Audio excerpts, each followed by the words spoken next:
differences. What are their credentials? Primarily it is their right. We should just support them whatever they say. We should be on their side no matter what.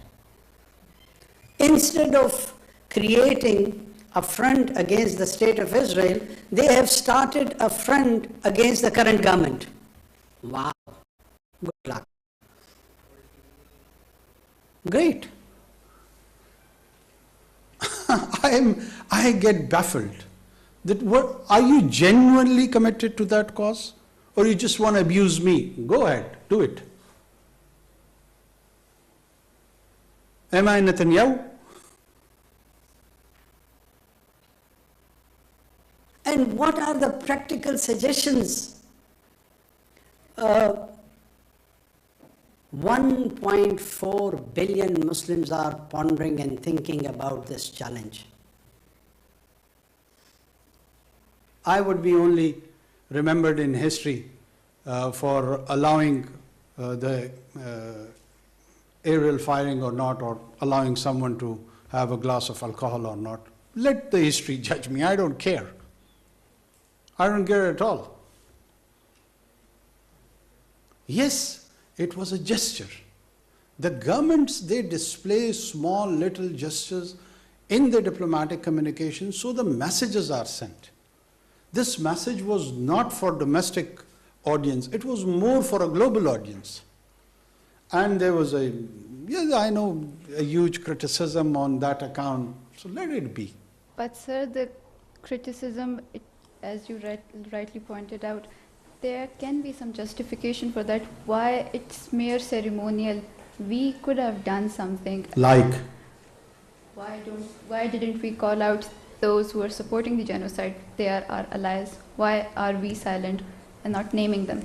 The kind of confrontation we have done with Western diplomats, problem is that I am bound by certain laws that I can't make it public.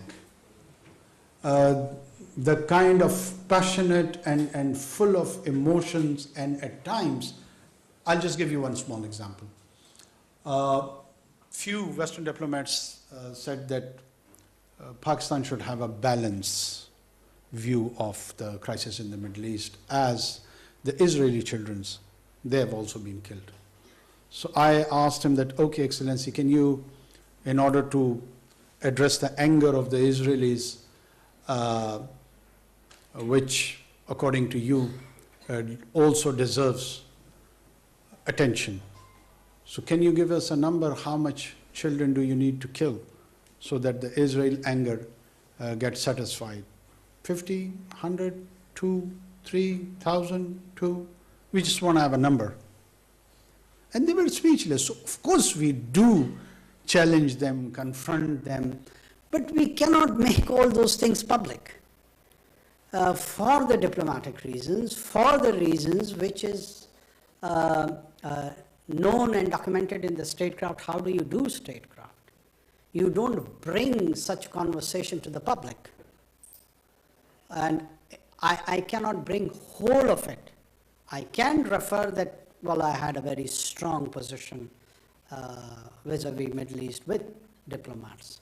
But I cannot produce it to the public that this is what I have said and these are the sort of replies we have got. No government does that. So why should our government do that? Mr. Prime Minister, coming to the question of Balochistan, firstly, who could have thought the state would be taken over by two Balochistanis? No, we have not taken over the state, for God's sake. Yeah, okay, carry on. So, Mr. Prime Minister, the recent happenings in Islamabad has elicited, I'm speechless. They're my own people. I'm sure you share the same feelings, but the problem is you did condemn and you did call on a meeting and you did form a committee. What do you have to say about the kind of treatment meted out to the protesters, which had large number of women and children? And that brings me to the question as to who will rejuvenate the relationship of Balochistan with the center. I don't see any reconciliation attempts working anytime soon. Thank you. How many of you are interested to listen to this question's answer? Quite impressive, okay. First of all, Whenever there are protesters, the protests and the agitation has to be within the limits of law. Do we all agree on this? That you have got the right to protest, no, you don't agree? Okay, good. But when you agitate, every government has certain laws, even in democracies. In dictatorship, they have got their own rules and laws. But it has to be demonstrated by the law. And if those laws are violated, then the role of the enforcement comes, that they try to enforce those laws. So this is the general understanding in a civic sense in which a political environment operates in any country. So is the case in Pakistan. This water cannon, which is more criticized, or slightly probably more than that, there was a lathi charge also. More than 200 instances I can quote from the European Union where they have used these water cannons to curb, control agitation within those countries. So these are the so-called international best practices. First of all, God forbid, there was not the case that we have shot at children or women, or we have gone to extreme positions. They were the basic tactics of law enforcement, water cannon and others. Because they were stone pelting, which was reported to me, so that stone pelting had to be stopped by someone. By whom? The role of the law enforcement was there to stop them. And after that, they made few arrests, which again is according to the law, their inherent and basic right. And when they were taken to the custody, to different police stations, they were released probably within 48 or 72 hours. Some 30 to 34, which were facing the identity parade, they were the prime suspects for the stone pelting. When they went through that, eventually they have been also released. And still all those women, as we speak here in this hall, they are agitating in front of Islamabad Press Club. That basic right of agitation has been recognized and accepted by the state. What are we doing to them? Why are we being portrayed as followers of pharaohs who have just asked them, don't do the stone pelting? What have we done? I would be interested, and I would stand more educated if somebody could tell me that no, you have done ordered the shooting, or any other extreme measures have been taken by the government. We can talk about the Balochistan situation, reconciliation, relation with the center in a very separate mode. I am willing to respond to that. But as far as this specific incident is concerned, don't you know that they are still agitating?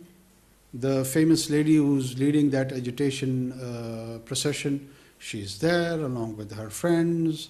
The journalists in Islamabad, they go, they interview them, they record that interview. They are on the digital space, in electronic media. In every hour's news, there is an allotment of time for them. All of you are aware of it. So what have government done? Oh, a government of Pharaoh. ये फिरौन जो है इन्होंने रोक लिया. क्या किया? You tell me, what have we done? Water cannon? Please try to understand that there is a government, and when the government faces a challenge tactically in which there is stone pelting or some other forceful things to change that order, the government has to enforce law. can demand that no, law cannot be enforced, then it's a jungle. Law has to be enforced, no matter whether somebody likes it or dislikes it. If you have any other question on Balochistan, I'm willing to answer. My name is Hassan Shabir and I'm from the School of Economics. My question is this, that we've had military operations where our soldiers have given their lives to achieve this peace, and our civilians indirectly gave their lives to achieve this peace. And we saw peace for a few years. So why is this sudden increase in attacks, and who's to blame? Is the government in Afghanistan, the Taliban government, to blame, or has our military might failed us, or have the civilian diplomatic talks failed us? Because at the end of the day, it's our own people who die. It's our own brothers and sisters of the soil who die. Thank you so much, sir. Thank you. I think so. This is one of the most pertinent questions I've faced throughout my visits in different universities. Thanks for asking it.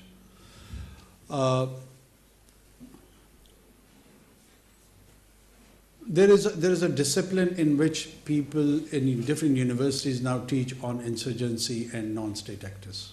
And I would suggest, please, do consult some of the academic work in this area. Usually these insurgencies, they follow certain principles. These non-state actors, they follow some certain principles. One principle is the principality of existence, survivability. This is one of the principles. That their entire strategy revolves around survivability, that how would we survive? Why? Because they always are numerically at a disadvantage. And the states which are fighting them are advantageous as far as the numbers are concerned. Second is the principle of lethality, that if they are more lethal, they will be more receiving attention, they will be more spectacular, and so on and so forth. So this classic TTP run phenomena is following both the principle of survivability and the principle of lethality. The insurgencies at times, they carry on for centuries. We don't understand and appreciate the nature of such wars. I come from a tribal background. There were two tribes. I'm sure there must be Pashtuns amongst you, Salman Khail and Nasser. There are two major Pashtun tribes. They fought for 135 years amongst themselves. So to us, it's not a surprise. We are quite familiar with such situations. When the Jang-e-Jamal was there, were they brothers or they were enemies to each other? And who were they? Who were they trained by? What sort of quality individuals they were? So I don't feel that they are my brothers. I don't. I feel anyone is my brother or sister who's peaceful. The one who reverts to violence loses the right of brotherhood. That is a point which needs to be noted, which needs to be discussed, which needs to be understood.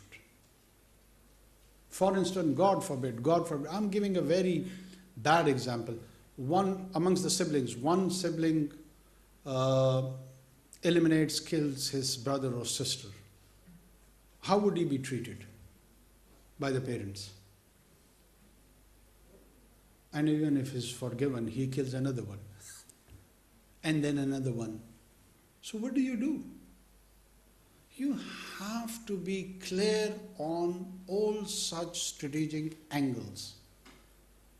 I am a staunch Deobandi Pashtun. So what should I do? Make Hakimullah Masood my hero? I have exercised my choice. I am with State of Pakistan. He is not my brother, he is my enemy. And you try to eliminate enemies. Anyone who is challenging in violent terms through organized crime, politically, ethnically, religiously, is the enemy of the state, is the enemy of that social order. You can have all kind of disagreements, but no one can give you the license to kill. No one can give you the right to eliminate the other. So the responsibility of the state is, inshallah, we are ensuring that. We have a plan. It is not a challenge that they will prevail on the state of Pakistan. Never. Inshallah. You can be a tahajjud guzar or a very liberal man. That is your choice. But no violence. Yes, Zainab Hamid. Assalamu alaikum, Prime Minister. First of all, a very warm welcome to you, and I think me, myself, and everyone else here is honored to be interacting with you here today. I'm going to proceed with my question. سوال میں آپ سے اردو میں کروں گی اور سوال یہ ہے کہ ہم نے اکثر اوقات یہ دیکھا ہے کہ اگر ہم نے یوسف رضا گیلانی صاحب کو ہٹانا ہو یا نواز شریف صاحب کو ہٹانا ہو یا ایون کہ اگر آپ نے قاسم کے ابا کو گرفتار کروانا ہو تو ہماری عدالتیں رات کے 12 بجے بھی کھول دی جاتی ہیں. لیکن جب بھی کوئی زینب مرڈر کیس یا موٹر وے گینگ ریپ کیس یا اس طرح کا کوئی بھی کیس ہوتا ہے تو ہماری عدالتیں بند رہتی ہیں. نور مقدم کیس پہ ہم نے یہ دیکھا کہ ہماری عدالت کھولتی گئی. Question to you is, isn't justice denied, justice late, justice denied? That's my only question. Thank you for asking in Urdu. Urdu زبان مجھے بڑی پسند ہے. ایسا نہیں ہے کہ میں اردو کی ادائیگی میں مجھے کوئی مسئلہ ہے. بہت سارے لوگ یہ سمجھتے ہیں کہ میں اپنی انگریزی دانی چھاڑنا چاہتا ہوں. دیکھو آپ نے پوری بات جو کی ہے اپنے سوال میں اپنا جواب بھی میرے خیال میں دے چکی ہیں آپ. میرے لیے کہنے کو بہت کم چھوڑا ہے آپ نے, لیکن اس کے باوجود میں کچھ نہ کچھ ضرور کہوں گا اس پہ. یہ جو پورا کا پورا نظام عدل ہے اس پہ بڑے سنگین سوالات ہیں, اور جب تک اس نظام عدل کو ہم ایڈریس نہیں کریں گے, اس میں کسی کا ابا ہو یا کسی کی اماں ہو یا کسی کی باجی ہو یا وہ خود ہو, محفوظ رہنا مشکل ہے. یہی آپ کو پروٹیکٹ کرتا ہے نا یہ نظام, اور وہ چند رہنما اصول ہوتے ہیں آپ کے. مسئلہ یہی ہے کہ قاسم کے ابا جب خود ہوتے ہیں نا تو ان کو حمید کی اماں بالکل نظر نہیں آ رہی ہوتی, وہ ناؤنس کے جھگڑے میں پھنس جاتے ہیں. جب تک میں ہوں آج تو مجھے سب کچھ درست نظر آ رہا ہے, جب کل آپ اس جگہ پہ ہوں گی تو وہ مجھے درست نظر نہیں آ رہا ہوگا.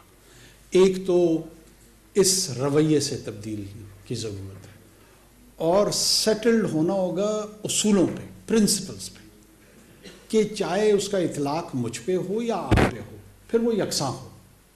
ہمارا بنیادی مسئلہ یہی ہے کہ اگر ریاست کے چند ادارے ان سے میں مستفید ہو رہا ہوں تو میں ان کو والد کا درجہ دینا شروع کر دیتا ہوں.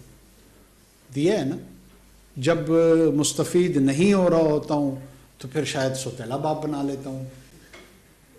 یہ وہ مسائل ہیں جو سبجیکٹو انداز میں ہم تمام کو اس پہ سوچنا چاہیے, بولنا چاہیے, غور کرنا چاہیے. اگر واقعتاً ان کو والد نہیں بنانا تو ونس اینڈ فار آل فیصلہ کر لو اور پھر خود والد بنو. والد جب گھرانے کی سربراہی کرتا ہے نا تو ذمہ داری لیتا ہے.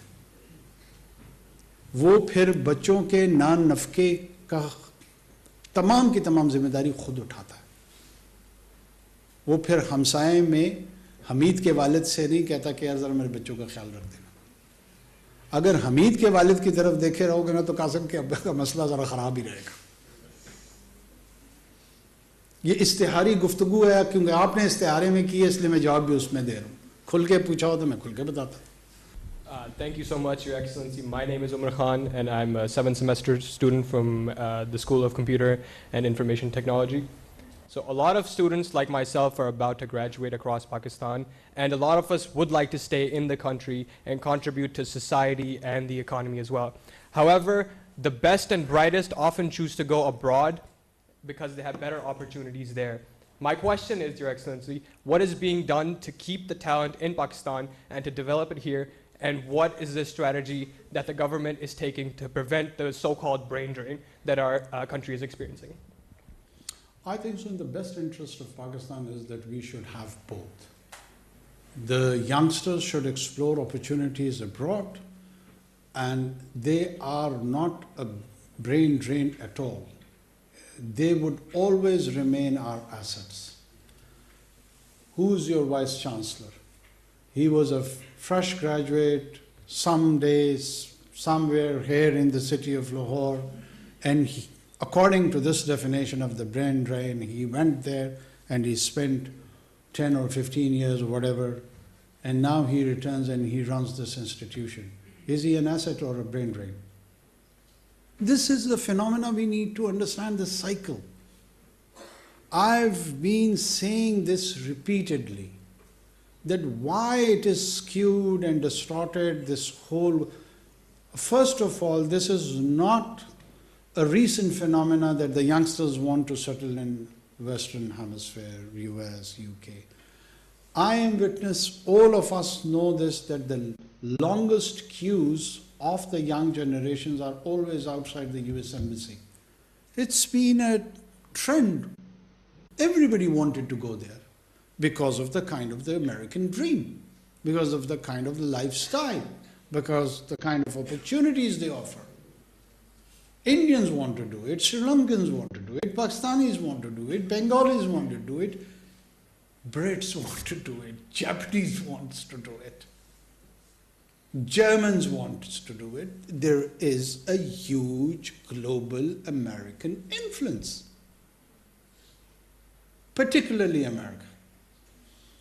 And during the 60s, everybody was criticizing that, oh, the Indians population, a huge section is going and it is becoming a brain drain. Down the line, after 3 decades, most of them became brain assets.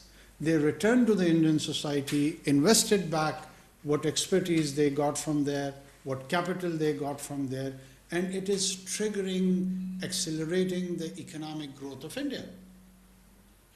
So please don't take this as a negative tendency. It's not. We are able to export our services. This is our accomplishment. Why are we so depressed about it? I hardly see a reason. If he or she, anyone goes anywhere on the planet, they remain at least for 3 generations attached to this society and state. There is a classic case study of your diaspora in UK. 3 generation people are living still in Mirpur. They don't divorce from this structure all the way. Yes, we need to produce better human resource. We should focus on the quality human resource. That should be our concern. Best nurses, best doctors, best IT experts. We are compromising on that. We are not producing good quality individuals, and we are all worried about, oh, all of them have gone to the Western Hemisphere. That is the wrong concern. The right concern, in my opinion, be that you should focus the kind of skills they are imparting in such places like this. And that is a huge challenge. I am sharing it with you. Please introduce yourself. Assalamualaikum, Prime Minister. I'm Hafsa Khalid and I'm from the Institute of Psychology. And consequently, my question pertains to the mental health situation in Pakistan. So the mental health situation in Pakistan, there are regulatory bodies, there's Pakistan Psychological Association, there's also a task force. My question is, why don't they do anything? I've seen, and all of us have seen, a lot of unethical practices being carried out within the field. So why don't they actually do something to regulate mental health practitioners, as it is done with other fields, such as if you're a doctor, you are constantly being monitored. Why does that not happen with mental health practitioners? Thank you. One of the challenges when I interact with the people that they probably presume me in a role of a settled prime minister, a permanent prime minister who's got a backing of the parliament where he can go back and do the legislation as a wrap of the executive, which in my case it's not. On the other hand, there are people who just want to see that my face vanishes as soon as possible, even before the 8th of February. So this is the kind of a balance I have to keep. I absolutely agree we need regulations. We need regulations for the mental health practices and few other areas also. We lack good regulations, good rules and regulations even for medical education, be it for nursing council, nursing schools, medical schools. I have appointed a special assistant who can focus on medical education. And I would try to include this mental health also because it's larger, the same family, you know. We do have these limitations. I, as a caretaker government, cannot go for the legislation. The maximum which we can do and which we are trying to do is develop the drafts, put them in the law department. Once the parliament is there, the draft could be sent to them, the homework would be done, they may take advantage of that. That's all the maximum we can do. Thanks. Next question. Sir मेरे दो सवाल हैं आपसे. पहला ये है कि आप डिफरेंट यूनिवर्सिटी से आपको डिफरेंट स्टूडेंट्स ने बड़े मुश्किल सवाल पूछे हैं और आपने उनका बड़ा ज़बरदस्त जवाब दिया है. ये मोटिवेशन आपको कहाँ से आई? और मैंने सुना है कि आप किताबें बहुत ज़्यादा पढ़ते हैं. ये शौक़ आपको कब और कैसे पैदा हुआ? अच्छा, एक तो मैं पहली मरतबा 2015-16 में डॉक्टर आदिल नजम साहब हैं, हार्वर्ड में पढ़ाते हैं. उन्होंने मुझे हार्वर्ड फोरम ऑफ पाकिस्तान पे बुलाया था. उस वक्त मैं तर्जुमान था सूबाई हुकूमत का और I was privileged to address Harvard forum of Pakistan. There was a huge audience like this one. वहाँ से मुझे ये लत पड़ी. तो अगर आपने किसी बंदे को तलाश करना है कि उसकी वजह कौन था, उनका नाम है डॉक्टर आदिल नजम. वो तसलसल चलता रहा. फिर वॉइस ऑफ बलूचिस्तान में we had opportunity to interact with different universities, students. लोगों को शायद मेरी पॉलिटिकल जर्नी का ये हिस्सा उनके इल्म में नहीं है. हम सेमिनार्स कंडक्ट करते थे in Karachi University, Balochistan University, Khuzdar University, Turbat, wide range. उससे लगभग कई सालों से मेरा तसलसल के साथ ये अमल रहा.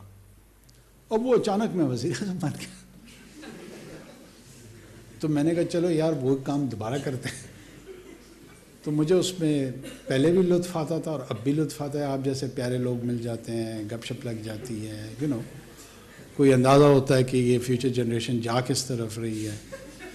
और जहाँ किताबों को मैं किताबें सजाता जाता हूँ, पढ़ता कम हूँ. वैसे ही मेरे मुतालिक जो है ना एक तासुर बना दिया गया कि मैं बहुत किताबें पढ़ता हूँ. कोई इतनी ज़्यादा भी नहीं पढ़ता हूँ, कभी कभी पढ़ लेता हूँ, कभी कभी पढ़ लेता हूँ. लेकिन आप लोगों को पढ़नी चाहिए और बहुत ज़्यादा पढ़नी चाहिए. तो इसको जो है ना आप नेगेटिव पैराए में ना लें. किताब पढ़ना जो है ना वो ज़िंदगी का सबसे खूबसूरत अमल है. आप देखें ना कि अल्लाह ने भी अपनी बात पहुंचाने के लिए किताब को चुना. किताब की अहमियत कितनी ज़्यादा है. वरना अल्लाह किसी और मीडियम और ज़रिए के साथ भी अपनी बात पहुंचा सकते थे. वो कादर है हर चीज़ पे. लेकिन अपने लिए भी उन्होंने किताब को चुना. तो किताब को मुकद्दम रखे, उसको उसका एहतराम करे, उसकी इज़्ज़त करे और उसके साथ मुसाफिर बन के रहें, सफ़र उसी के साथ करें. Thank you. We're going to take two more questions, one from this side. Rida. So my question is, आपने शुरू में बात की थी कि a successful nation requires efforts from both sides, the government and the people, because the government is a representation of the people, elected by the people. So my question would be, what incentive does a layman have to change their value system radically, as you put it, rightfully so? what incentive do they have to change their value system when the national structure rewards nepotism, corruption, and cruelty? Thank you. When you want to learn lessons, you have to refer back to the history. That how the successful nations have gone through those experiments. Medicis were rulers of Florence for almost 300 years. And the Medicis of their time were the most corrupt and believed in nepotism and all kind of values which we criticize here today were part and parcel of the political culture of the Medicis. They would manipulate elections of the Pope in the Rome, they would bribe people, they would scandalize, and they would do all the ills, which were even ills during that time. It's not that those were the accepted norms. People do things which are accepted norms, but then time changes and you abandon them. But at the same time, Medicis produced people like Machiavelli or Da Vinci, so they were patronizing arts, they were patronizing philosophy, they were contributing towards the Reformation of Italy at the time. Unfortunately, in our case, elite has abandoned. They are doing the half of the Medici practices, but the other half they don't have even sense for it. And that is one of the challenge. Elite influences people. I am no denying that. Even if you go to the early path of Islam, what happened that the Prophet chose all the individuals who were considered and constituted as the Arabs' elite. So they were the opinion makers. And he invited them to get attracted to their cause, and then you mobilize your view. My problem or my challenge, I feel, is the elite, unfortunately, is devoid or bereft of vision. What do they want to do? I mean, if I've got a mansion somewhere in London or Manhattan or wherever, what next? What do I do? So this, what next, and what is the meaning of life, and those sort of serious questions, they're not occurring to our elite. So politics has to be translated through a meaningful dialogue. What is the purpose of life? All these serious questions are always pondered by minority. Normal people, they don't think about it. That's why there was one Socrates. So that minority has to think to shape up the view of majority. That is not happening. That minority is corrupted with the virus. So a new minority needs to replace that. So in democracy, you do it through elections. And if it's a non-democratic arrangement, then you probably do it through forceful means. In our case, we are still lucky that we are having a quasi-democracy. It's a transitional democracy, but it's still not happening through force. So let's give it a chance. Let's hope that people are not encouraged to apply force. If we do encourage them, it will bring us a disaster. Right, on the left. Yes, please, a gentleman in the second row. Yeah. My name is Rahman Kabir Khar, and I am a student of liberal arts and social sciences. So my question is that how are you planning on creating a fair playing ground for the upcoming elections? As I belong to a political family myself, and I have witnessed this firsthand, that our nomination papers are being cancelled without any reason. So what is your take on it and making a fair election? Thank you. As I was trying to explain to her, I'm glad that you are a student of political science, or okay. I don't shy away from admitting that we are a transitional democracy. And a transitional democracy is, again, a discipline which is taught throughout the globe in different universities. We are not a settled democracy. Most of east of the Europe, from some countries of Asia to Middle East, North Africa, they are transforming towards the democratic norms. What is the essence of democracy? Is it just a ritual of one day that you have elections where the principle is that the government has to change through ballot? And that principle has to be accepted and followed religiously, just like a religion, that it has to come that way. When you agree to that, there is a next phase of democracy, and which is equally important, and that is the performance of democracy. The problem with the transitional democracy is that they fight for the principle of democracy, but they're not interested in the performance of democracy. When such situation occurs, then the forces which are more prone towards the non-democratic practices, they do take advantage and they argue and they build their case on the non-performance of democracy. And the entire society is in the stress and strain. And everyone feels that they have got the rightful position of their own, with their own regimental and tribal thinking. If you go to the polarized position of the people who criticize the non-performance of the democracy, they say, oh, forget about this ritual. Don't you know what's going to happen after this? And everyone knows the answer, that yes, you have some basis to that argument, that what they're going to do, so and so. I'm not justifying it, I'm explaining it. And on the other hand, the principle of democracy are being violated by the same people when it is not in their advantage. They only believe in that principle when it is in their advantage. They don't believe it as a principle. 2018, 2008, 2013, 2002, there is a whole history to this. And in that history, the people which we now see as the flag carrier who are advocating for this principle of democracy have been on the other side. And who knows, once they get settled, how again they'll change their position. It's unpredictable. We don't know. I don't trust them. As an individual, I have to vote for them.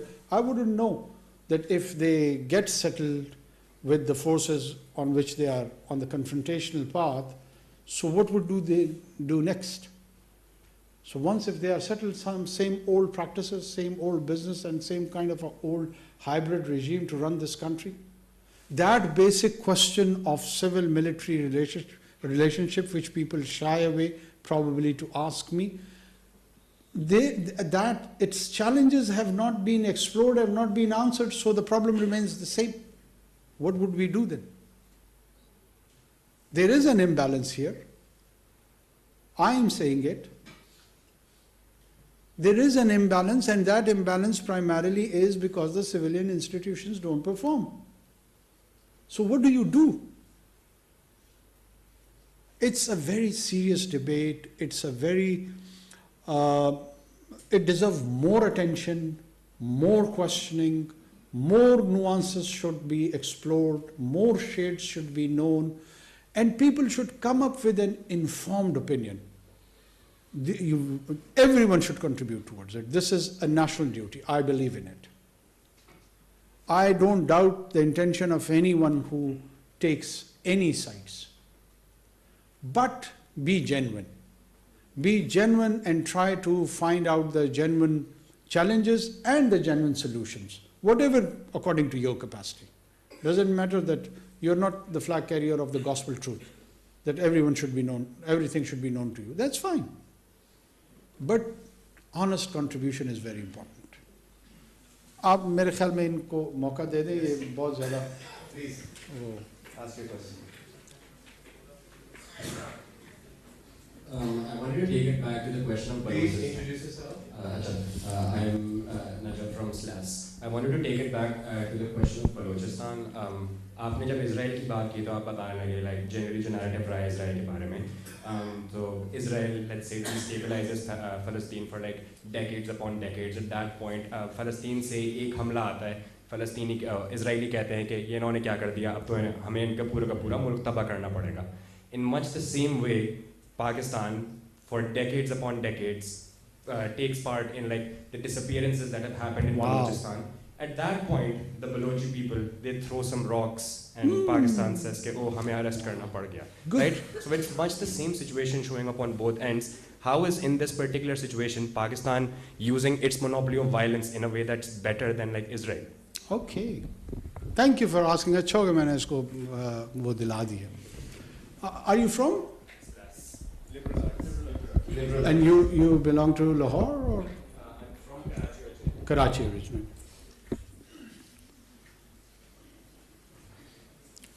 ایک تو جو analogies انسان دیتا ہے چاری picking کرتا ہے وہ بعض اوقات اپنے غصے سے اور اپنے باعث سے کرتا ہے. سب سے پہلے اپنے باعث اور اپنے غصے کو کنٹرول کرنا چاہیے مجھے بھی اور آپ کو بھی. اور ونس یو ڈو دیٹ اور جو پری کنسیوڈ نوشنز ہوتے ہیں ان سے ہٹ کے ان کو ڈیورس دے کے پھر ریالٹی کو ایکسپلور کرتے ہیں. اسرائیل 1948 میں آج بھی آدھی دنیا اس کو تسلیم نہیں کرتی. تو ایک تو یہ سیٹلڈ کوشچن ہے کہ آدھی دنیا کے لیے وہ ایک انلیجٹمیٹ اینٹی ہے.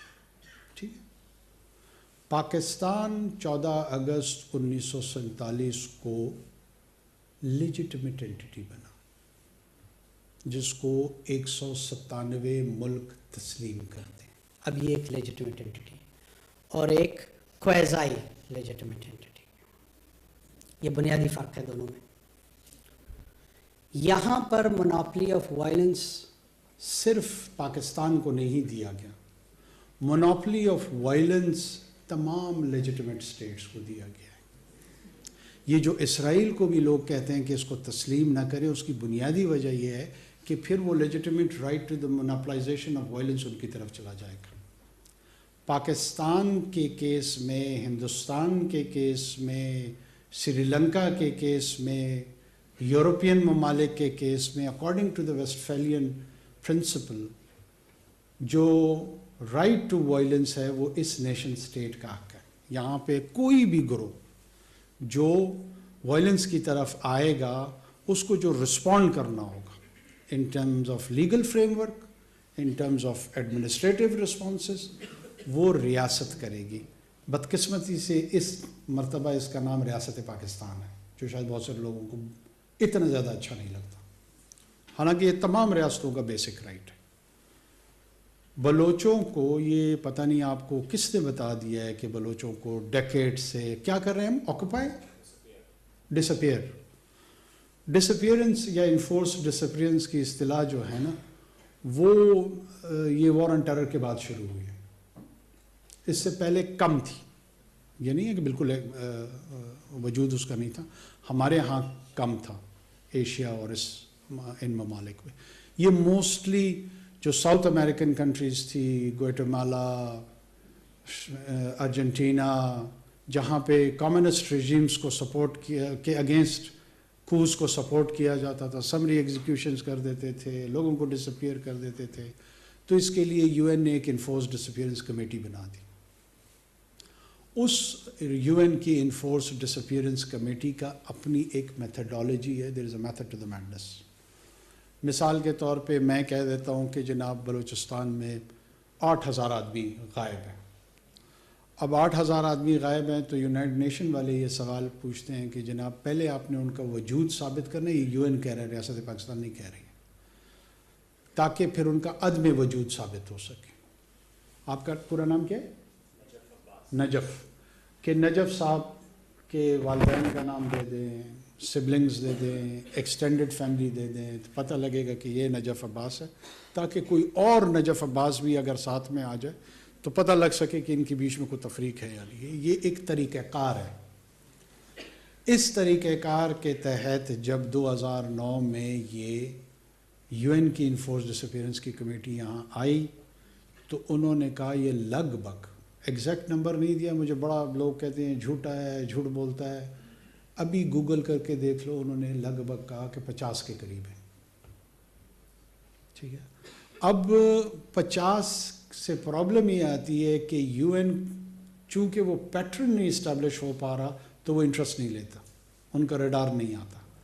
ان کے جو ہینڈلر ہیں وہ ان کو سمجھاتے ہیں کہ بیٹا آپ نے کہنا ہے 8,000 لگے رہو، تاکہ یہ پورا کا پورا سپریڈ آؤٹ ہو جائے اور انٹرنیشنل ریڈارز میں وہ رجسٹر ہو جائے. باقی کس نے دیکھا ہے ہونا ہے نہیں ہونا ہے، آپ نے بھی تو اتنا دیکھے پیشنیٹ ہو کر اس کے لیے سوچ رہے ہیں، لیکن پتہ نہیں کرا ہے کہ UN کی ڈس اپیئرنس کمیٹی اس کے متعلق کیا کہتی ہے.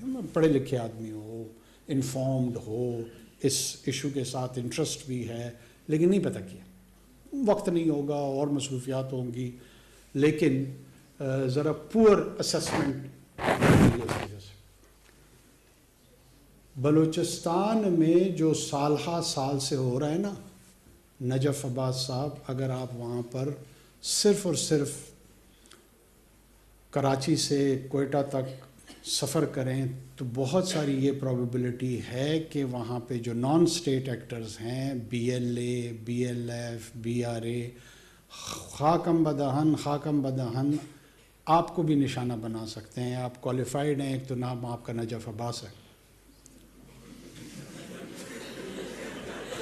سارے سمجھ رہے ہیں. دوسرا آپ اردو زبان بولتے ہیں، ٹھیک ہے، رنگ گہرا ہے. یہ ساری کوالیفیکیشنز فار ایلیمنیشن ہیں. اب ریاست کی جو ذمہ داری ہے، آپ جیسا کوئی ایک گریجویٹ جاتا ہے اور وہاں مستنگ ٹاؤن میں کہتا ہے کہ جی میں نے پڑھانا ہے کسی کو، کیا پڑھانا ہے؟ پاکستان اسٹڈیز، انگریزی، اسلامیات، وٹ ایور. اور ان دا پروسیس یہ 2 افراد BLA سے BLF سے جڑے ہوئے ہیں، یہ آپ کو مار دیتے ہیں. یہ میں خیالی تصور پیش کروں، اور اس بنیاد پہ مار دیتے ہیں کہ یہ ریاست پاکستان کو پسند نہیں کرتے ہیں، تسلیم نہیں کرتے ہیں، یہ چاہتے ہیں کہ ان کی اپنی ریاست موجود ہو. ریاست کی ذمہ داری ان کے حقوق کے حوالے سے زیادہ ہے یا آپ کے حقوق کے حوالے سے؟ ویسے ہی ہاں یا نہ میں جواب دے دو، تھوڑا سا ہلکا پھلکا کمنٹ بھی کر دو، خیر ہے. You are unarmed, they are armed, you have just walked in to teach somewhere. For multiple reasons they hate you and they just kill you. And I am the state, so what is my moral responsibility that I should be interested more in your rights or their rights? I think your moral responsibility is to look at it with more nuance, considering the reasons that like BLA and all these let's say organizations वगैरह, your responsibility would be to look at it with more nuance and consider the reasons they exist in the first place, right? No terrorist agency, even if we call them terrorist agencies, just show up randomly. Okay. I will later become professor. First, as a head of government, what should I do? Look into your rights. I will find out that why these terrorist entities have been created. I'll do it in a place like this where I am here either to learn or teach. But as a state, I have to give an administrative response. Do your rights as a peaceful individual has a preference, or those who have exerted on violence, their rights are a preference? I'm just asking you a simple question. I'm asking all of you. Let him answer, but I'm asking all of you. If it was as non-nuanced as that, which it isn't, if it was as non-nuanced as that, then my rights would be more important. Oh, I'm so delighted to hear that. Thanks. Issue یہی ہے کہ BLA, BLF اور اس سے related TTP, لشکر جنگی، اس پہ تو کوئی اعتراض نہیں ہے تمہیں؟ You are using different organizations which... No. Oh, so they're different. But they're both killing people. No, the reason they are killing... Oh, one is killing animals, the other is killing humans. One is killing, let's say, Just Punjabis. Agencies of the government, one is Oh, killing good, individuals. good. So agencies of the government deserves to be killed. I think the point at which they have like literally worked to destabilize their existences, I think killing them is a very small response. Okay. No, let me. मैं चाह रहा हूँ कि ये ज़रा open हो. मैं चाह रहा हूँ ज़रा ये ओपन हो. कोई फ़र्क नहीं पड़ता. कोई फ़र्क नहीं पड़ता. यही पॉइंट हमारा है कि जब इस तरह के रेडिकल व्यूज़ आएंगे उनको प्रॉपर एडमिनिस्ट्रेटिव रिस्पॉन्सेज मिलेंगे. No matter what. No matter what. But we will not allow them that they go with impunity and kill people. और ये नहीं हो सकता कि इस तरह सिविल एंटिटीज़ की को मैस्करेट करके फरास बना के उस वायलेंस को रैशनलाइज करने की कोशिशें करेंगे. उनको भी हल्का हल्का देखेंगे. हल्का हल्का तेज नहीं लेकिन देखेंगे ज़रूर. But we do see, we have a visibility as a government. हम इतने imbecile नहीं हैं, इतने idiots नहीं हैं. इन्होंने अलल ऐलान पाकिस्तान की रियासत और उसके पीसफुल सिटीजनरी के खिलाफ जंग शुरू की हुई है. हमने ये चैलेंज कबूल किया. देखते हैं अल्लाह मालिक के कौन जीतता है कौन हारता है.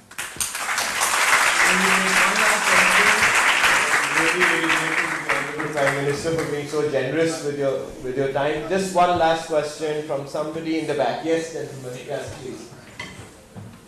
खैर मुस्कुरा लो क्यों क्या हो गया यार. Good. Hi, Mr. Kakar. I'm Brenner. Oh, okay. I come from the filmmaking department, TFT. My question is more about artistic expression and the protection of artists in general. Now, I understand you're a caretaker setup. You're not here to pass on policies, but is there a draft or is there, and if you could highlight, what are the exact policies you've implemented to actually protect their expression, their freedom, and their ability to actually showcase their art freely without any subjugation? Now, just a little context, I'm sure you'd understand.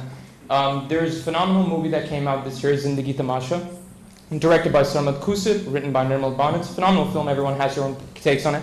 If you've not had the chance to see it, I definitely recommend it. Now, this movie was approved by the federal government for release. This was approved by the Punjab government for release. This was approved by the Sindh government for release. But without any explicable or official statement, it was removed. It wasn't allowed to release. This is a man who's put a lot of love and attention to his craft, and it wasn't allowed to be released in the cinemas. So that's my exact question, because I want to make art in my country. I want to have impact in my society. But if this is the sort of, again, I'm not saying it's necessarily you, but if this is the attitude and lawlessness that we have in terms of letting artists express themselves freely, then it leaves us no choice but to take our creative freedoms elsewhere. So that's what I'm trying to understand. Do you have any policies right now passed on, ready for the next government, so when they come, we end this vicious cycle and we allow artists to fully express themselves?